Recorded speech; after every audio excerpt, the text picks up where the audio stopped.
E aí pessoal, tudo bem? Hoje eu vim aqui falar um pouquinho para você sobre o pós-operatório, mas envolvendo algumas complicações, né? Então no último vídeo eu falei um pouquinho sobre o pós-operatório, como deve ser o repouso, o movimento do braço, o uso do sutiã, tudo isso para a gente evitar as complicações. Fique de olho aqui, tá? Nesse vídeo, assista até o final que nós vamos pontuar muito sobre essas complicações. Se você não viu o vídeo anterior, clica no link aqui para você se informar de maneira correta.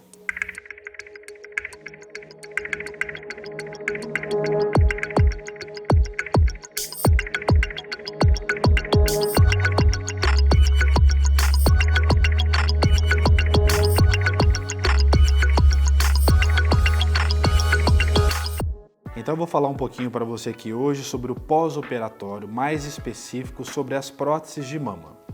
Mas antes é necessário a gente falar um pouco sobre complicações. Então eu quero pontuar aqui para você algumas complicações mais comuns envolvidas nessa cirurgia. A primeira delas é a infecção da prótese. Veja, nós colocamos uma prótese de silicone, que é um corpo estranho, ela pode infeccionar? Sim. Nós não podemos ter medo dessa complicação e sim enfrentarmos juntos. Então o que eu falo para a paciente é o seguinte, existe o risco, esse risco é baixo, é necessário que você faça um pós-operatório bem feito para diminuir esses riscos. E a paciente que tem essa complicação, se ela tiver uma infecção, no início nós tratamos com alguns antibióticos, em alguns casos é necessário retirarmos a prótese. Retiramos a prótese, fazemos o tratamento correto e após alguns meses nós podemos fazer a cirurgia de novo. Então veja que existe um tratamento. A segunda complicação no pós-operatório imediato seria algum problema na cicatriz. Ela pode ficar hipertrófica, ela pode ter um queloide, ela pode ficar escura ou mais clara. Lembrando que a maioria dos acessos para colocarmos as próteses são pelo sulco mamário. Então a cicatriz ela fica um pouco escondida no sulco mamário. Se ela tiver algum tipo de complicação, após 6 meses, 1 ano, é necessário a gente recorrer a um novo tratamento. E muitas vezes é necessário corrigir essa cicatriz.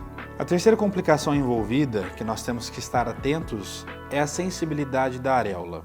Então, infelizmente, em algumas pacientes, nós podemos perder a sensibilidade. Ela pode ser parcial ou total.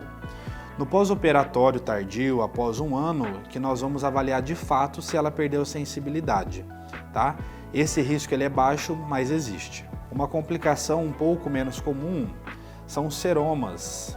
Então, o que é o seroma? É um líquido que o nosso corpo produz ali entre a região da prótese e o tecido mamário. Então, em alguns casos, esse líquido ele pode aumentar a sua mama. Muitas vezes é drenado esse líquido pela cicatriz, não há necessidade de algumas intervenções. Se for um acúmulo de líquido muito grande, é necessário recorrermos à cirurgia para drenarmos esse líquido. Mas existem algumas complicações tardias e a principal dela é a contratura capsular e você já deve ter ouvido falar. O que é a contratura capsular? Toda vez que nós colocamos a prótese, esteja ela em cima ou embaixo do músculo, o nosso organismo cria uma cápsula ao redor da prótese. Essa cápsula ela é fina, ela não é enrijecida e ela não causa dor. Em algumas pacientes, tardiamente, pode evoluir com uma inflamação dessa cápsula. Isso nós chamamos de contratura. Quais são os sintomas? Dor nas mamas constantes, endurecimento nas mamas, são os principais. E aí nós vamos avaliar qual é o grau de contratura, nós vamos realizar alguns tipos de exames para ver se há indicação cirúrgica ou não para essa complicação. E veja, existem complicações e você precisa estar sabendo disso, né? É preciso se informar corretamente sobre a cirurgia que você vai realizar. O que eu pontuo sempre para você é fazer um pós-operatório muito bem feito, tomar cuidado com os movimentos, uso da prótese correta, né? Então existe uma indicação correta para você, para o seu biotipo. Fazendo tudo isso corretamente, esses riscos que eu pontuei aqui para você, eles são muito baixos. Então a cirurgia ela é segura. Mas eu gosto de falar sobre complicações, inclusive muito na minha consulta, porque você precisa ser esclarecida sobre isso, tá? Você sendo esclarecida, você vai saber desses pontos E para evitarmos isso, o pós-operatório bem feito ele é crucial. Então não deixe de se inscrever aqui no canal para você receber as notificações, aí ative o sininho e nós nos vemos aí no próximo vídeo. Até lá!